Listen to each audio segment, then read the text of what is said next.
Welcome back to Proxy, everybody, and today I have something a little bit special for you guys, something that I've been thinking about putting on this channel for a while, but just really haven't gotten the chance to do it. Arcs of Omen came out, and I desperately wanted to cover the kind of changes in Arcs of Omen and stuff like that. And even going forward, I do have a full slate of content ready for you guys. But I did want to change it up a little bit and do something really fun with the Eldar community. And I think this could be something that could be really enjoyable for a lot of you guys out there. So without further ado, let us go ahead and jump right into it. So in this video, we're going to be going over what the showcase is and the exact rules of the showcase. I'm also going to be giving you guys an example of a new aspect warrior that I created to give you guys maybe some motivation or inspiration to create your own aspect warriors so that you can submit them into this community spotlight. And lastly, we're going to be looking at the specifics and the submission deadline for this event. So getting right into it, we're going to be looking at what the showcase is and the rules of the showcase. And basically, it's just this, right? The showcase is an opportunity for you guys to submit ideas about a new aspect warrior that you guys would ideally like to create. And this can be anything, right? This unit can have its own special rules, its own stat lines, its own points values, its own stratagem. If you wanted to do that as well, you could add that in. Its own weapons, Exarch powers, etc. Then after you guys submit your ideas, I will then choose 5 ideas from those submissions to make a video on and showcase it to the community. And what I'm probably going to do is I'm probably going to take that video and submit it to Games Workshop. Now, I know what some of you guys are thinking. Proxy Hammer, Games Workshop is not going to listen to us. They don't care about the Craft World Eldar community. We're probably the least popular community in the entire game. They're just not going to care, right? And that may be true. I have to admit, that may be completely true. They may just toss it in the garbage. It might be one of those examples where they open it up, it's like a fan letter or something, they read 2 lines of it, and then they toss it right in the waste bin. That is very possible. But there is also a chance that somebody at GW reading that letter or that email will open that up, watch it, and be inspired enough to create an article about it. And I think what that'll do is that'll create a lot of interest for Craft World Eldar. And based on that renewed interest, GW might be more willing to make more Eldar releases and basically involve Eldar more within the story of 40K. Because as we know, honestly, Craft World Eldar don't really get a lot of releases. And when we do get releases, they're very minimal. Basically, the only times we've ever gotten more than 1 or 2 kits of new Craft World Eldar miniatures, it's been when a new codex comes out, which is honestly probably like every 2 years or so, maybe more. So what I'm hoping is that by doing these community spotlights, we can reach out to GW and show them that there is a great interest in Craft World Eldar and that they need to pay more attention to it. And, honestly, with GW, their bottom line is they want to make money. So by showing them that interest, we're also showing them that, hey, because there's this great interest towards Craft World Eldar, that could be a business opportunity for you if you do expand the amount of content you release for the Craft World Eldar. So I know some of you are thinking, well, Proxy Hammer, you're probably kind of naive on this. It's probably never going to happen. GW is never going to do that. And they may not, right? But I do want to try it, and I do want to see if we can get some sort of feedback from GW on this, just to see where it goes. And also just because it's fun, right? Who cares if GW doesn't even read it? It's just a fun thing to do for the community. Okay, so moving on to the rules, it must be an aspect warrior. So it can't be a guardian unit or a wraith unit, etc. And it must have a 2-word name. So I know that sounds kind of weird, but if you notice, every single aspect warrior pretty much in our codex has a 2-word name. So you have Striking Scorpions, Howling Banshees, Fire Dragons, Dire Avengers, Shining Spears, right? Shadow Specters even. They're all 2-word names. So just in the spirit of the Eldar Codex and the Craft World Eldar and the lore and the fluff and stuff like that, try to make a name for them that has 2 words. So that's a requirement. And honestly, as long as it's appropriate, it should be completely fine. So don't worry about the name too much, but try your best on it. Okay, so it also must include their stats, points, weapons, battlefield role, and special rules, including Exarch powers and Exarch weapons. So you need to have all these included. So just like a normal Aspect Warrior squad that we have in our codex, it has to have basically exactly the same stuff. So the more details you can give about the unit, the better. And if you guys are wondering where to start out, honestly, what I would do is I would just open up a data sheet for Howling Banshees or Striking Scorpions and just kind of work from there and use that as an example. And then also just try to be unique, right? Go for some uncharted territory. So I think the best submissions are going to be those that really try to reach out there and really go far out there as far as what you guys are looking at, with the unit's role, the unit's weapons, the Exarch powers, and of course the Exarch's weapons, all of which must be named, just like in the Codex. And as always, if you do have questions on this, please feel free to leave a comment in the comment section or just shoot me an email and I'll be happy to clarify anything you need. Okay, so let's go ahead and look at the example of a new Aspect Warrior that I created over this weekend, and just to kind of give you guys maybe a little bit of inspiration and kind of show you what this community spotlight is all about. Okay, so this unit is called the Silent Swords, and they are elite slot. And before I go into the stats and all that, I do want to just mention the inspiration behind these guys. I used to play a game called War Machine and Hordes, and there was a faction in that game called Retribution of Sirah. And Retribution of Sirah was kind of like Craftworld Eldar in a lot of ways. They kind of had a similar look, and there were elves. And essentially, their whole thing was they wanted to murder every single mage on Earth. So there was this unit specifically called the Mage Hunter Infiltrators, and they were kind of cool. They had a sword and a dagger, and their battlefield role was basically to take out enemy mages and characters. So what I did is I kind of was inspired off of that, and I created an Aspect Warrior unit that very much resembles those Mage Hunter Infiltrators from War Machine. So these guys come in at 20 points a model. They have movement 8, weapon skill, ballistic skill 3, strength 3, toughness 3, attacks 3, just like all combat Aspect Warriors. They have leadership 8 and a 4+ save. So essentially, stat-wise, they basically look a lot like Howling Banshees. And the Exarch is essentially the same, all the same stats, but 1 extra attack. So as for their weapons, they are all armed with a Shadow Blade and a dagger. Gives them +1 strength, -3 AP, and damage 1. Essentially, just looking at it, it's a power sword, right? But it does have a special effect. So it gives 1 additional attack, and in addition to this, unmodified 6s to wound against characters cause a mortal wound in addition to a normal damage. So this kind of goes along with the idea that these guys are meant to be targeting characters, and they're kind of like a mini assassin unit. They're meant to basically take out characters. So for the Exarch weapons, it's going to be much of the same thing. They're going to be more effective against characters.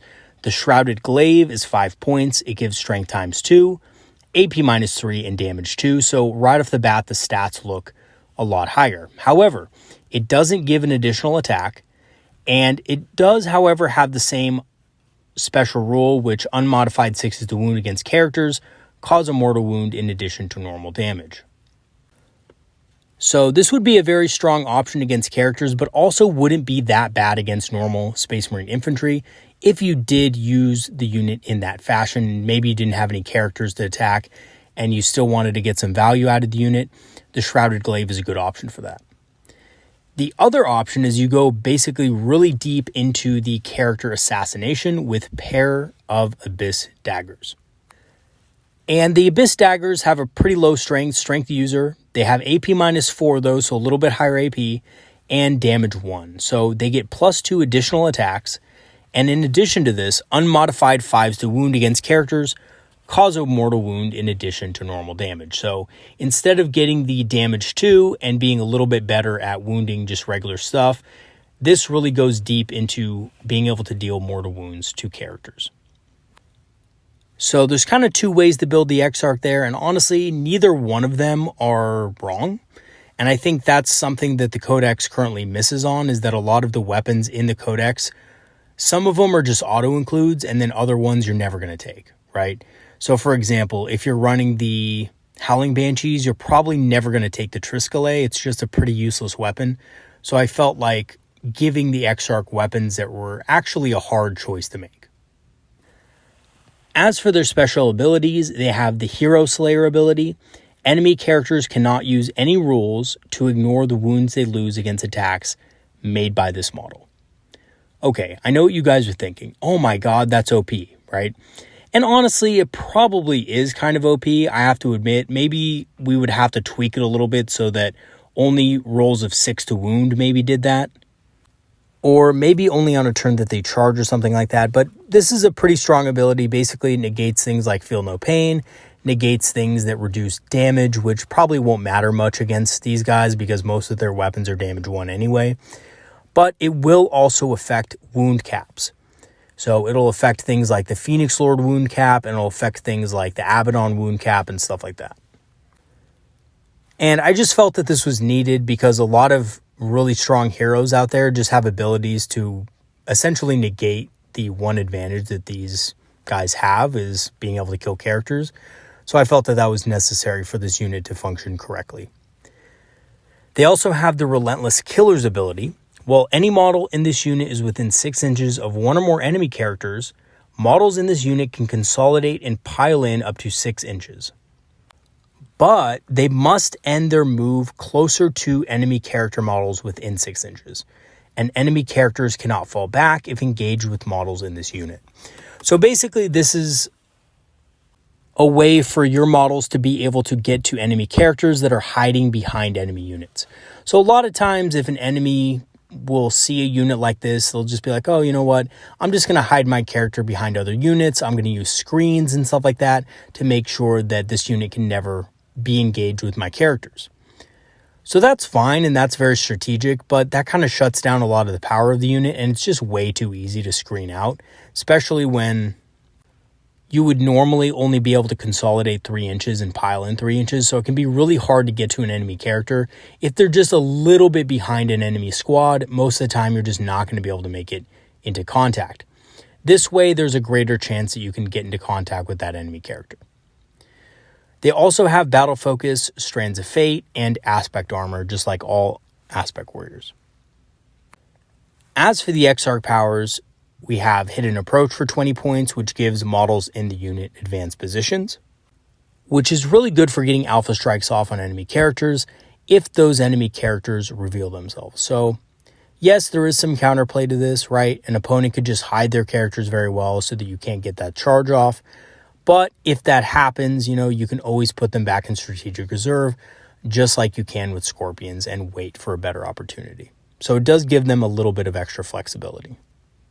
We also have the Spectral Assassin's Exarch power. So once per game, at the beginning of the fight phase, when this unit declares a charge against one or more enemy characters, until that charge move is finished, models in this unit can move horizontally through models and terrain features, but they cannot finish on top of a model or its base. So this is basically the Harlequin ability. So these guys would get it once per game when charging enemy characters. And again, this would just be so that they basically can't be blocked off as easily. So once per game, they can basically ignore a screening unit to charge an enemy character. So I think that's pretty cool. I think that's kind of needed for a unit like this, especially if you're going against something that has a lot of screening units. This allows the unit to be useful in a number of situations and makes your opponent think a little bit harder about putting their characters out there. And lastly, we have Certain Death. So this one's kind of just straightforward. When targeting an enemy character with an attack, the Exarch and its unit may reroll all hit rolls and all wound rolls until the end of the turn. This is a once per game ability. So you basically activate this, and you would activate it in the fight phase. I know I don't say this here, but this would be clarified probably. I just missed it. And basically, just gives you rerolls, right? Gives you Guide and Doom against that target, which is really good, but you do sacrifice the ability to gain advanced positions. and you do sacrifice the ability to get around enemy screens as easily. So there is a trade-off to this. Obviously, this ability is just very straightforward and does a lot of extra damage, but may not actually be able to get to characters as easily. So as with all Exarch powers, I think it should be a hard choice. It shouldn't be an obvious choice on which one to pick. And I know that a lot of the Exarch powers are pretty much obvious choices, right? If you're going to go Howling Banshees, you're going to go Piercing Strikes. If you're going Striking Scorpions, you're going to go Crushing Blows, and you're really not going to pick the other Exarch powers very often. So I wanted to make sure that these Exarch powers were equally powerful and also, much harder to choose than the current selection that we have in our codex. And lastly, I do have the faction keywords listed here. So this is important. You do have to include this as well when you're making your Aspect Warrior, because faction keywords are very important to what kind of buffs they can get and stuff like that. So faction keywords are Azuriani, Eldari, and Craftworld. And then for the keywords of the Silent Swords, we have Core, Aspect Warrior, Silent Swords, and Infantry.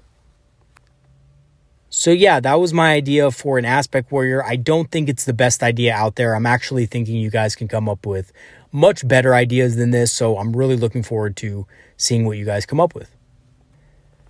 All right, so as for the submission deadline, basically the deadline is going to be February 20th, 2023 by the end of the day. So that gives you guys about 5 or 6 days to come up with an idea. I know that's not that much time, but I do want to post this video fairly soon and get that out there so that, we can possibly do similar events like this in the future. So to submit it, all you have to do is type your idea up on Notepad or something like that, or on a Word document, and send it over to me. You can email it to proxyhammer1@gmail.com. So that's proxy.hammer1@gmail.com. And yeah, that's going to be it for today's video. If you do have any questions, please let me know. You can email me or leave a comment in the comment section about the rules of this showcase. And as always, thanks for watching. I really appreciate your guys' continued support. I think we're almost at 1,000 subscribers. So after we get to that point, it kind of opens up a couple of different things. We can do some, live streams and stuff like that at that point, which is pretty cool. So other than that, I do have a Patreon that I will link in the description for you guys if you guys want to support the channel a little bit further. I really appreciate it. And for all of those who have supported the channel, thank you so much once again for that support. All right, everybody, that's going to be it for today. I will see you guys next time. Have a great one. Peace out.